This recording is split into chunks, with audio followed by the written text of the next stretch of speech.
Well, hello and a very warm welcome back to the Andrew Eborn Show with me, Andrew Eborn. Who else? Joining me now in the studio is AI expert and barrister Andrew Eborn. Thank you for coming, Andrew. Lawyer Andrew Eborn, who's an expert in copyright, international licensing and global rights management. It's good to have you on the programme. GPs, they're saying that at the moment it's about empowering things like artificial intelligence. The more information that you have, the more that you're going to be able to tackle diseases and so on and so forth. How did you navigate those moments when personal conviction clashed with political expectation? Well, I said I wouldn't be Secretary of State for Health if we won that election. I was in Shadow Secretary of State at the time. Very special guest today, Elon Musk, the father of Elon. I disapprove of what you say, but I will defend to the death your right to say it. Often touted out about this sort of time. And Elon has been a brilliant champion of free speech, but he's had a bit of a few run-ins with a few people, not least Keir Starmer and the big sort of side of that sort of stuff. And he's got very strong views, which he always sort of couples with a sense of humour. Errol, fill us in on the views about Keir Starmer.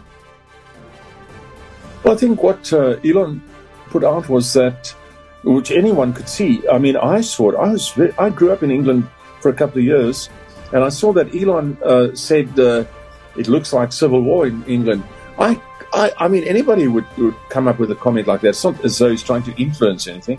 I mean, it's just an observation. And it was Mark Twain who said, well, if you don't read the newspapers, you're ill-informed, but if you read them, they're misinformed. What I wanted to talk to you about is basically what role do you think the media is going to play in this particular election? You started your political career at the tender age of 8. Tell me about that, supporting John F. Kennedy.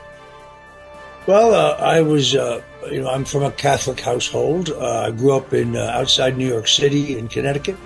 And I think it was in the second grade, I decided they were having a mock election between Vice President Richard Nixon and Senator John Kennedy. The other great thing is, as well, is that we had the first ever AI safety summit right here in the UK. And that's where the UK can do not just about the innovation, but also about the sensible regulation. Make sure we get the safety net in place accordingly.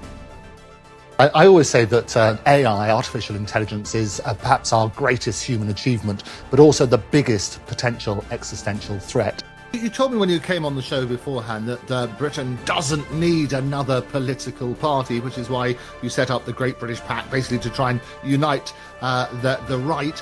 What made you change your mind on that? It's frankly down to Nigel Farage's inability, ideologically, to hold the line. Thank you, Andrew. Can I say what a pleasure it is to be interviewed by you, because you have an incredibly brilliant mind